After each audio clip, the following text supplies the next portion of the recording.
Malumunuz üzerine Yeşilay Cemiyeti 1920 yılından bu yanadır bütün bağımlılıklarla mücadele etmektedir. Bir asrı aşkındır Yeşilay hem madde kullanımıyla ilgili hem de diğer 4 bağımlılık çeşidiyle ilgili birçok faaliyet yürütmektedir. Buna işte tütün olsun, alkol olsun, madde kullanımı olsun, teknoloji ve kumar bağımlılığıyla ilgili Yeşilay hem yerel bazda hem de ulusal düzeyde birçok faaliyet yapmaktadır. Faaliyetlerimiz içerisinde 6 yaşından tutun ta işte ileri bütün yaş seviyelerine kadar Yeşilay'ın çeşitli farkındalık çalışmaları vardır. Bunların bunlar sıralamak istersek işte ana sınıfından olsun, ilkokul kademesi olsun, ortaokulda olsun, lise kademesinde, üniversite gençlik içerisinde, esnaflar arasında, kamu kurumlarında, diğer STK'larla beraber birçok farkındalık çalışmaları yapmaktayız. Bu mücadelemizin adına biz Türkiye Bağımlılıkla Mücadele Programı ismini vermiş bulunmaktayız. Aynı zamanda 2026 yılı Türkiye'de biliyorsunuz bağımsızlık yılı olarak ilan edildi. 2025 yılı aile yılıydı. 2026 yılı da bağımsızlık yılı olarak ilan edildi. Buradan kasıt ne? Bütün bağımlılıklarla mücadeleyi ülke olarak ileri bir seviyeye taşımak, farkındalığı daha çok oluşturmak ve bağımlı bireylere de daha fazla destek olmak babında 2026 yılı dolu dolu geçen bir yıl olacak bağımlılıkla mücadele kapsamında. Baştaki sorunuza gelecek olursak, dediğim gibi sadece madde kullanımıyla ilgili değil, diğer 4 bağımlılık türüyle de ilgileniyoruz ama madde kullanımı malumunuz üzerine son zamanlarda basında çok sık yer aldı. Özellikle tanınan şahsiyetler üzerinde işte madde kullanımının hiç insanların ummadığı kişilerin madde kullanımının ortaya çıkması ciddi bir infiale neden oldu. Bu daha da böyle hassas bir konu haline geldi. Hem devlet yetkilileri hem siyasi kuruluşlar hem sivil toplum kuruluşları bu konuda daha duyarlı hale geldi. Bu tür şeylerin olmasını istemeyiz ama maalesef ortaya çıktığı zaman daha çok böyle bir tepki vermeye kalkıyoruz. Bununla ilgili olaraktan da dediğim gibi Yeşilay bütün kademelerde faaliyetlerini, çalışmalarını sürdürmekte, insanlarımızı bilinçlendirmekte, bu tür problemlerle nasıl uzak kalacaklarını veya karşılaştıkları zaman neler yapmaları gerektiğini, çocuklarını, gençlerini nasıl uyarmaları gerektiğini gerekli uyarıları yapmaktadır ve yapmaya devam edecektir. Bu sorunuzla ilgili de ben bir ekleme yapmak istiyorum. Hüdapar'ın bir kanun teklifi olmuştu. Yaklaşık bir ay önce meclise sunuldu. Uyuşturucu ticareti yapanların ve kullananların daha ağır cezalar alması gerektiğini ve bunun daha caydırıcı olması gerektiği hususunda bir kanun teklifi bulundu. Bunu çok kıymetli, çok değerli buluyorum.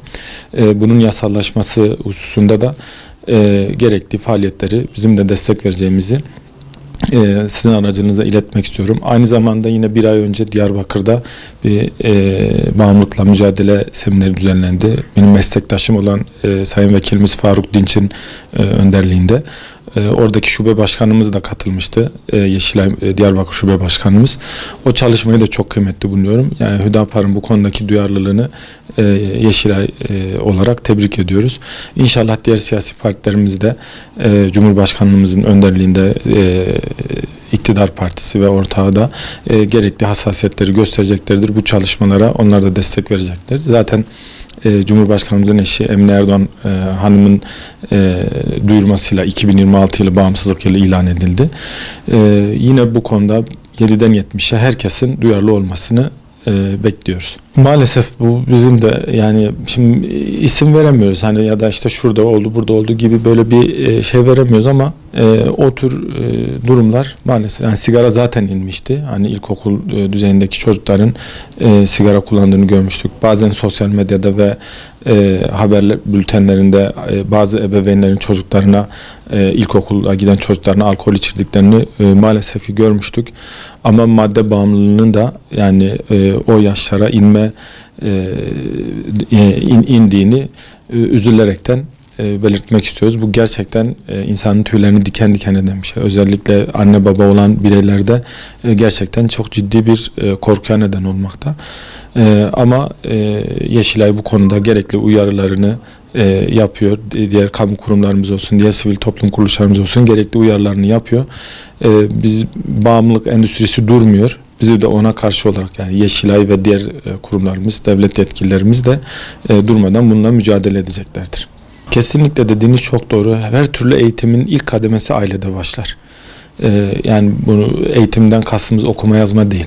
Yani bugün adab-ı muaşeret olsun, görgü kuralları olsun, insanın büyüğüne küçüğüne nasıl davranacağı olsun.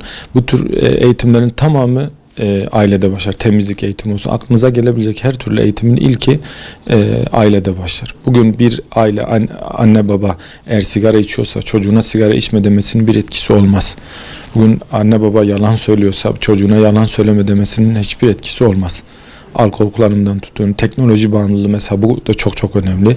Biz ebeveyn olarak çocuklarımıza işte telefona bakma, tablete bakma, işte sosyal medyada dolaşma ama biz aynısını yapıyorsak bu etki etmez maalesef. Onun için ailenin bu konuda çuvaldızı kendisine, iğneyi çocuklarına batırması gerekiyor. Yani buna dediğim gibi bütün şeylerde, bütün konularda aile çok kritik rol almaktadır. Bizler de yani Yeşilay olarak yine anneleri bilgilendirme. Mesela bu ay AK Parti kadın kollarıyla beraber bütün ilçelerde bağımlılıkla mücadele çalışmaları yürütmekteyiz. Bu 3 ilçemiz kaldı Mardin özel için söylüyorum. Yani inşallah onları da tamamlayacağız. Başta annelerimiz olmak üzere babalarımız da ailedeki genç ve ergenlerin de bu konuda gerekli uyarıların yapılması için ülkenin her tarafında çalışmalarımız bilmeden devam etmektedir.